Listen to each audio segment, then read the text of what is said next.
So ito pong abogado ni Mans Carpio ay nabigyan po ng pagkakataong interview dito sa News 5. Kasi ito pong petisyon ni Mans Carpio sa QCRTC ay binasura. At hindi po sila nagtagumpay na mapigilan itong paparating na impeachment trial ng kanyang asawa na si Sara Duterte. Ito. Attorney Bayon, maaari po bang linawin muli ng kapo po ninyo, ano talaga yung pangunahing layunin ng petisyon na inihain po sa Quezon City RTC? So yung main objective lang po is to stop yung potential illegal disclosure of confidential documents. Yun lang po yun. It's not to stop the impeachment proceeding itself.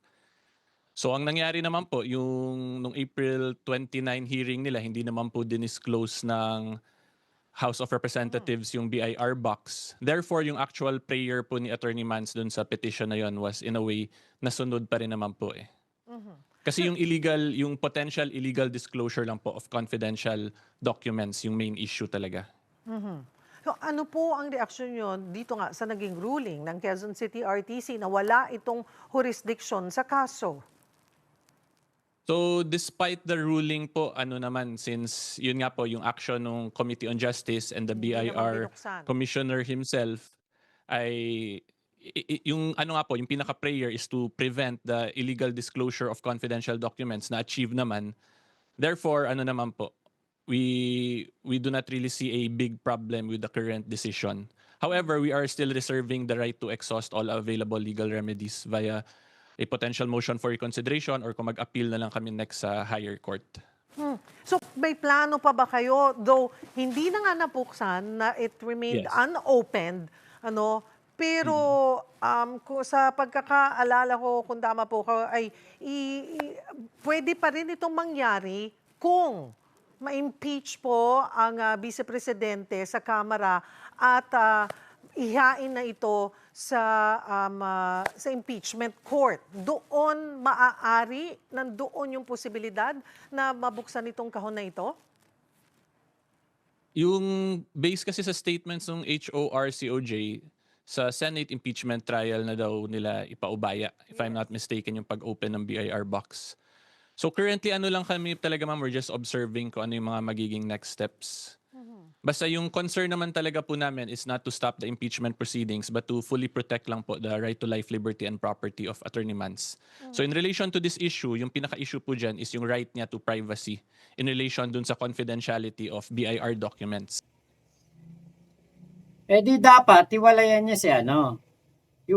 si Sara Duterte para hindi maging public ang lahat ng kanyang mga dokumento. Kasi conjugal yun eh. Asawa siya ng Vice Presidente eh. Hindi nila mapipigilan itong pagbubukas din ng BIR files na ito. Kasi nga, conjugal yan. Sila ni Sara. Hindi pwedeng i-sikreto. May joint account nga sila eh. Lahat yun mabubuksan. 'Di ba? Kaya ito pong issue na ito ni Mans Carpio, delaying tactics lang to. Siyempre, kaasawa ni Sara Duterte yan. Siyempre, poprotektahan pa rin yan si Sara Duterte. Yun lang ang katotohanan dyan. Hindi pwedeng hindi niya poprotektahan yan. Di sinakal siya ni Sara. Hindi mo man lang hindi mo man lang maprotektahan. Asawa mo ko. Di ba? Siyempre, ganun lang yun. Ganun lang kadaling intindihin yun. Meron talaga silang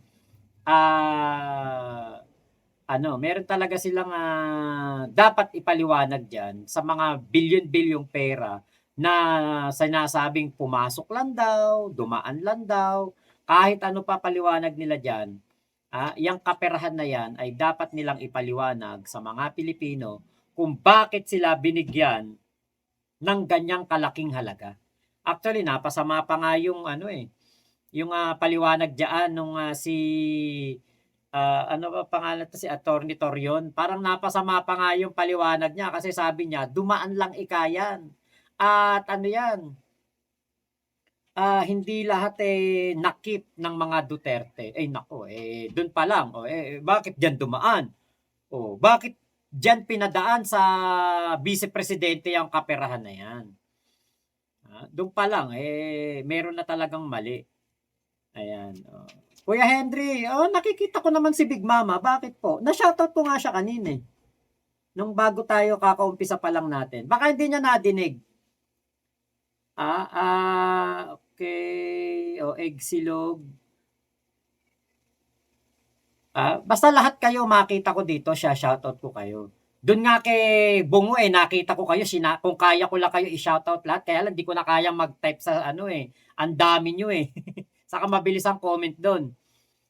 Okay, so ngayon, kung mismong korte na po ang nagsabi na wala itong kapangyarihan para pigilan ang impeachment, ano pa po ang natitira?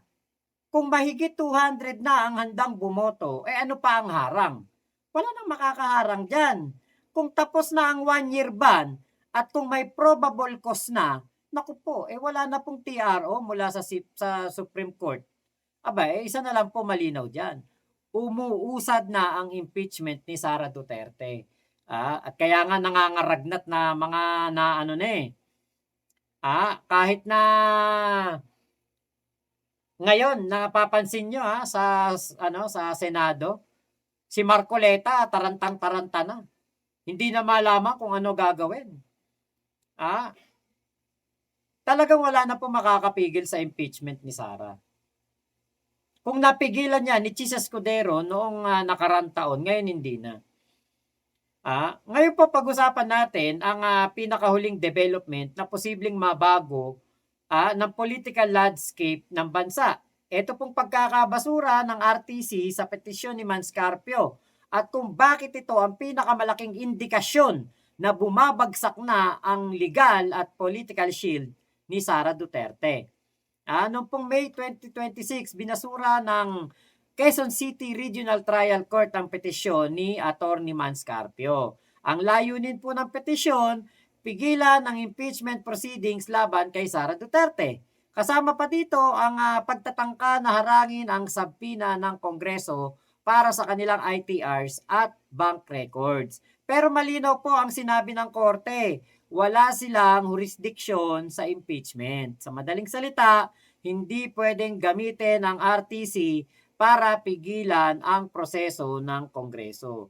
Kahit nga ang Supreme Court yata, hindi pwedeng pigilan ng ang impeachment Di what more pa kaya ang RTC. Ayon po sa korte, ang impeachment ay nasa ilalim ng exclusive power ng House of Representatives. Ibig sabihin, ang Kongreso lang ang may karapatang magdesisyon kung may sapat na basehan ang impeachment.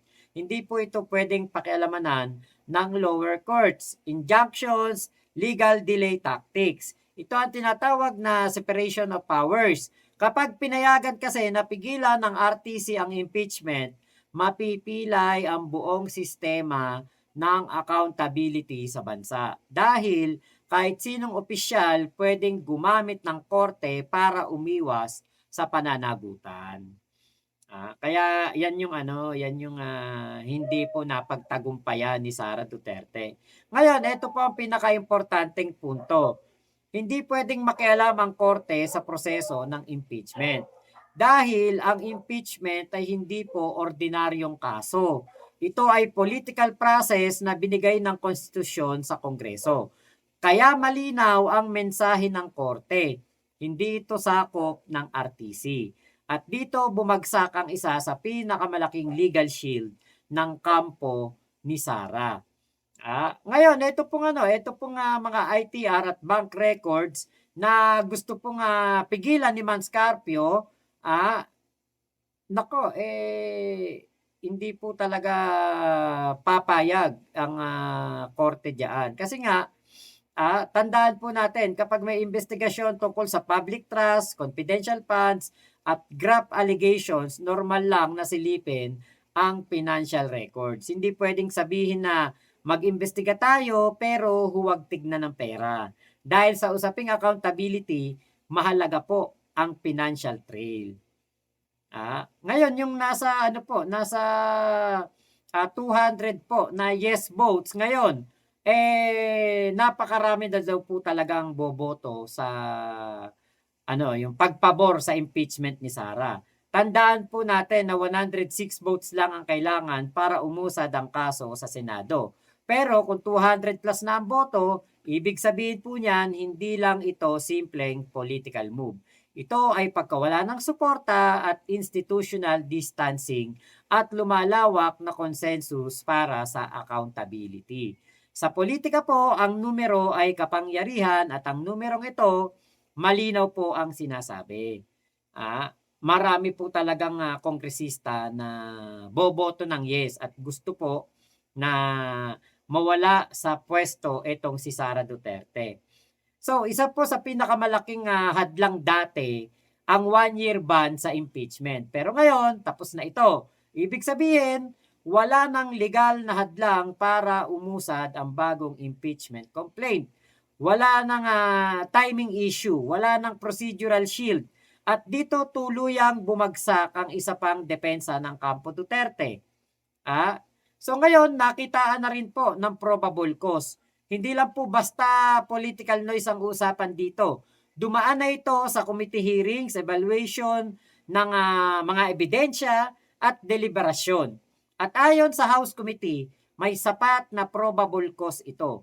Kasama sa mga alegasyon itong betrayal of public trust, misuse of confidential funds, at graft and corruption. So, ibig sabihin po nito, hindi na ito chismis.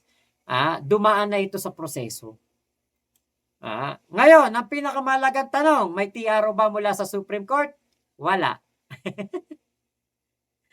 Yun lang kasi talaga ang pwedeng maglabas ng TRO. At sa batas po, kapag walang TRO, tuloy ang proseso. At ito ang pinakamalaking dagok sa Duterte camp. Dahil kung may malinaw na violation, dapat sana may TRO na. Pero wala Kaya tuloy po ang impeachment. Ngayon, sinusubukan pong ilarawan ang impeachment bilang political persecution, harassment, vendetta, bugok. Mga Duterte na to, mga vlogger at mga kaalyado, puro kay bugok. Pero tandaan natin, ang impeachment ay bahagi po yan ng konstitusyon, hindi ito harassment, hindi ito destabilization, hindi ito paninira, hindi ito selective na paghanap ng accountability. Ito po ay proseso ng pananagutan at kapag mataas po ang posisyon, mas mataas ang responsibilidad mo. At kapag may alegasyon, kailangang harapin to, hindi po iwasan.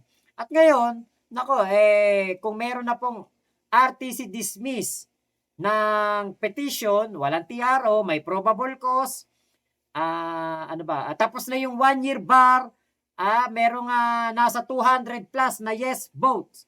Ano pa po ba ibig sabihin yan? Unti-unti na pong bumabagsak ang political at legal shield. At sa puntong ito, hindi na tanong ay kung mapipigilan pa, kundi gaano kabilis uusad ang impeachment. Dahil malinaw na umuusad na ito forthwith. At habang nauubos ang mga harang, mas lumalapit ang araw ng tunay na accountability. At ang mga senador po ngayon, nakatali ang kanilang mga kamay. Bakit?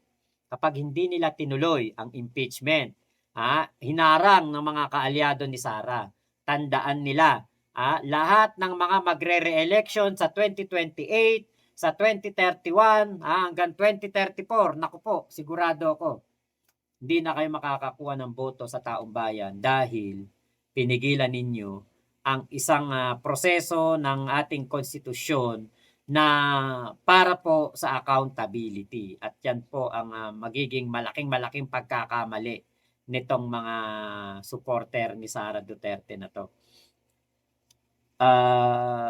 Dapat may impeach yan, Edgar Pamonag, tama naman. Kuya Tommy Fishing, kulaong time na po. Pagkatapos po nito, may kulaong time po tayo.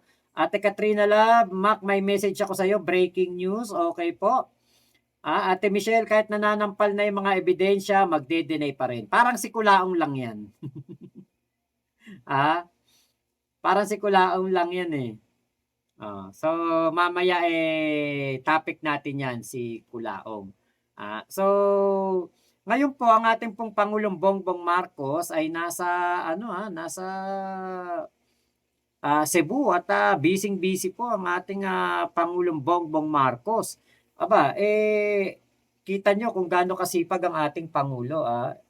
Siya po ay nasa ASEAN ngayon at ang dami niyang kinakaharap na mga leader ng iba't ibang bansa ng ASEAN, Indonesia, Malaysia, Thailand, Singapore, Timor-Leste, lahat halos ng nasa Southeast Asia dumating po sa Cebu. Doon pa lang makikitaan na kagad ang ating Pangulong Bongbong Marcos is yung napaka-healthy. Yung well-being niya ay 100%. Kasi kung hindi naman yan healthy, hindi po yan makakaharap sa mga ganyang pagtitipon. Bakit? Exhaustive ng ganyang mga pagtitipon. Lalo pa kaharap mo puro ano yan, puro mga leader ng iba't ibang mga bansa, mga kapitbahay natin. 'Di ba, Ate Matcha Mochi? Kaya po ngayon eto nga akin naisip, dito pa lang kung sasabihin ng mga DDS na bangag talaga si PBBM, malabong-malabo, mapapaya talaga kayo kasi siyempre yung mga leader ng iba't ibang bansa na yan, alam nila kung ang isang tao ay bangag. Alam nila kung ang isang tao ay mukhang mukhang walang gagawing matino. Ang ating Pangulong Bongbong Marcos po grabe ang ginagawa ngayon na pagtatrabaho talaga. Talagang isa sa nakita kasi syempre ako naman hindi naman ako ganun katanda pero ang mga naabutan ko kasi mga presidente, eto ngayon si PBBM, ibang klase talaga. Ibang klase kasipagan ito. At ito po ay talagang makikita natin na nagtatrabaho ng maayos at hindi po ito nagpapabanjing-banjing lang. Hindi ito tumatambay lang sa Malacanang at namamahinga lang na namamahinga. Ayan, no? Putya, magagawa ba ng bangag yan?